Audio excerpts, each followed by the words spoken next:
February 14, Matthew chapter 16, verse 18.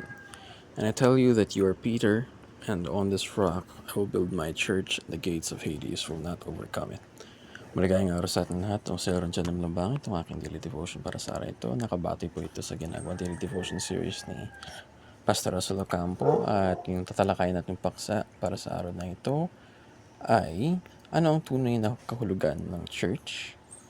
So, una, it means, or tingnan muna natin ang mga iba't ibang definition to, no? So, meron talagang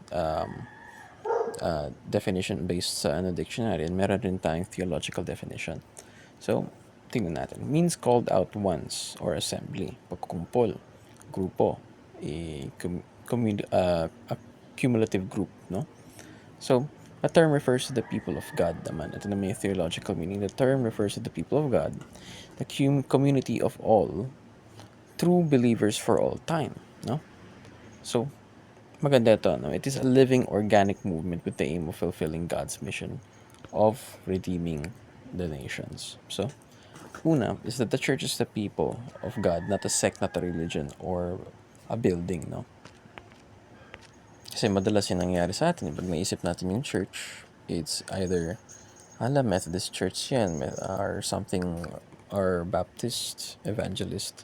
Kumbaga, pag nasabing church, naisip natin agad na yung religion, type of religion nila. So, kumbaga, kung Christian yan, baka Methodist church yan. No?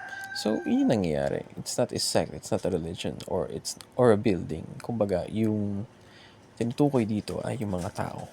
No? Ito yung mga tao, mga sinners, saved by the grace of God, no?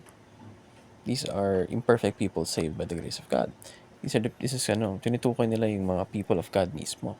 So, being specific, it's not a sect, a religion, or building. And yung church, no? Ito yung nalalagay na dito is a living, organic movement, a community of all true believers for all time, no? So, the church is the body of Christ, no? A living, organic movement, kumbaga. Sila yung gumagalaw sa mundong ito upang matuloy yung kalooban ng Panginoon, no? Kasi nangyari, Jesus lived a perfect life, died for our sins, died on the cross, lived again, went to heaven, and He left us with His will. He left us with the work, yung anong kailangan gawin, left us with the Holy Spirit, no? Kumbaga, iniwan niya na example, iniwan niya na rin yung kalooban niya na anong dapat gawin natin. Kasama na rin yung love your neighbor as you love yourself, no? So the church is the body of Christ, a living organic movement which upholds the teaching of Christ, which moves, is a movement na kung saan tinutuloy yung mga doktrina, teachings, and principles of Christ. This is the church, no? So, the church is, other than that, the church is meant to, or has the goal to transform the nations talaga. So, kumbaga ipapalaganap nila yung ebanghelyo, no? So, the good news, spreading the good news. So, making non-followers into believers, no? Making non-believers into believers, making non-followers into followers of Christ. So, doon na natin makakita na yung church talaga ay tinutukoy talaga yung mga tao. Na kung saan, mga tao na yun ay kinikilala bilang katawan ng Kristo. Isang extension ng katawan ni Kristo, no? Na hindi lang sila tao lang, no? Sila ay extension ng katawan ni Kristo, extension ng kalooban ni Kristo, extension ng pag-ibig na pinapakita ng Panginoon sa atin, no?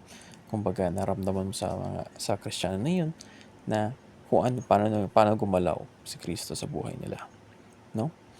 At yung nagiging responsibilidad nila ay i-uphold yung mga teachings, mga doctrines ni Jesucristo, pati na rin yung pagpapalaganap ng mabuting balita at ebanghelyo, no? So, maligayang araw sa ating lahat. Yun lamang at mabuhay.